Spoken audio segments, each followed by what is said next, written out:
Amigos, sean bienvenidos una vez más a nuestra emisión de noticias diarias. Si nuestro contenido te parece de tu agrado, te invitamos cordialmente a que te suscribas y nos apoyes compartiendo este video. No te olvides dejarnos tu opinión en la caja de comentarios. Sin más espera, comenzamos. ¿Donald Trump hará fracasar la cumbre del G7? La cuestión que más nubla la cumbre del G7 es que se llevará a cabo este fin de semana en Francia. Esto se pregunta si es que el presidente de Estados Unidos, Donald Trump, la hará fracasar. Esto sirve para darnos una idea de la brecha que separa a Estados Unidos de sus aliados y de que Trump ha impuesto su carácter disruptivo en el mundo, al grado de que en Beatriz todos esperan una erupción presidencial. Dado que Trump ha mostrado una conducta descarada y errática en días recientes, no puede descartarse la idea de que podría repetir el berrinche de la pasada cumbre del G7 en Canadá, en la que él se retiró de pronto.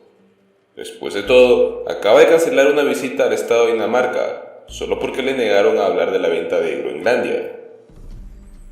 Trump suele repartir cizaña al otro lado del Atlántico, critica a los líderes extranjeros que se han dedicado los años pasados a medio tratar, usualmente sin éxito, a encontrar la forma de lidiar con él.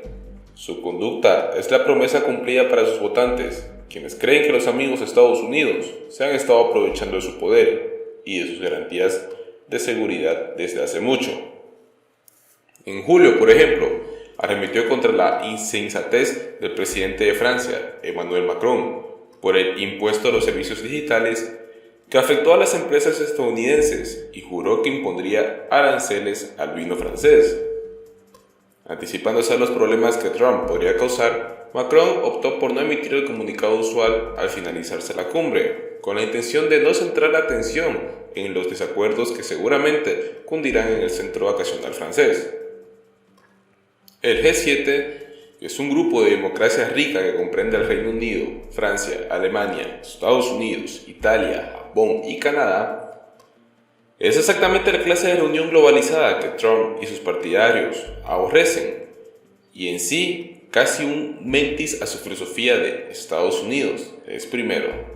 Trump prefiere las reuniones bilaterales en las que puede presionar con la superioridad del poder de Estados Unidos y cree que la soberanía nacional, no la cooperación multilateral, es la base de las relaciones internacionales. Es más, los cambios marcados que Trump ha hecho en la política exterior estadounidense han abierto grandes brechas con Europa en cuanto al cambio climático, Irán y el comercio y salida del Reino Unido de la Unión Europea, temas que preocupan a otros líderes. Creo que lo que estamos viendo es la institucionalización de Estados Unidos por su lado. Creo que esta semana veremos al presidente Macron en Francia tratando de elegir a las 6 formas contundentes, fue lo que afirmó Esther Conley. Los otros países están tratando de descubrir quién asumirá la responsabilidad y si pueden aguantar hasta que Estados Unidos vuelva a asumir la posición de liderazgo, si es que lo llega a hacer, o si van a tener que sobrevivir en estas 6 dinámicas sin Estados Unidos. El espectáculo de Trump enemistándose con los líderes extranjeros, inmortalizado en una fotografía icónica en la cumbre del G7 en Quebec el año pasado, horroriza a sus detractores y al aparato diplomático estadounidense. Esto es justamente la razón por la que Trump podría parecerle que le beneficiaría políticamente ser el excéntrico descontento en una reunión que algunos analistas empezaron a llamar el G7-1. Pese a todo, hay varias razones por las que Trump podría sentir que esta cumbre es más disfrutable y útil que la mayoría de sus viajes al exterior. Para empezar, puede presumir que ya que los vientos del declive económico están empezando a soplar por Europa, que está mucho peor que cualquier otro estado, que la economía estadounidense pese a los temores de la recesión. Vamos a ver. Insistir en la agenda pro empleos y pro crecimiento y en lo que ha hecho a través de las reformas fiscales históricas, desregulación, políticas para inversión, la priorización de la energía y el comercio justo y recíproco, fue lo que dijo un alto funcionario de la administración de Trump el día jueves 22 de agosto. Hemos visto tasas de crecimiento que no creíamos posible hace unos años. Además, pueden compararlo con lo que está pasando en Europa, en donde el crecimiento se encuentra estancado. Trump tiene un gran interés político en ayudar a Europa a aliviarse de este mal económico, porque se teme que podría llevar a la economía estadounidense, su posible pasaporte al segundo mandato, a su primer declive desde la Gran Recesión. El problema es que para muchos líderes europeos, Trump y su guerra comercial con China y su imposición de aranceles son uno de los factores que agravan sus problemas, así que podría ser difícil poder llegar a un acuerdo respecto a las medidas que tomar. Trump también ha amenazado con dividir al grupo con sus llamados a volver a admitir a Rusia, país al que expulsaron del grupo por haber anexado Crimea en el año 2014. Un alto funcionario estadounidense señaló a finales de agosto que Trump y Macron habían acordado invitar a Vladimir Putin a la cumbre que se celebrará en Estados Unidos el año próximo. Sin embargo, Macron dijo que sería un error estratégico volver a aceptar a Rusia si es que no se arregla primero la cuestión de Ucrania. Reino Unido y Alemania también manifestaron sus reservas. Cuando Trump sea anfitrión de la cumbre el año que viene, probablemente en alguno de sus centros vacacionales en Estados Unidos tendrá más espacio para definir la lista de invitados. Sabemos que a Trump no le gustan las instituciones internacionales, así que ¿cancelará la cumbre G7 el año que viene? Fue lo que preguntó Nicolas Dungan del Atlantic Council por una prestigiosa universidad francesa. No lo va a cancelar. Al invitar a Putin les picará los ojos a los otros miembros del G7, quienes tendrán que decidir si boicotear la cumbre del G7 en Estados Unidos o tomar otra decisión, es lo que predice Dungan.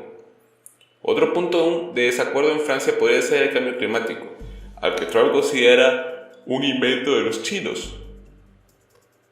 Trump provocó una fractura con Europa al retirarse del Acuerdo de París para el clima y no asistió a una reunión sobre el tema en la cumbre del G7 en Canadá.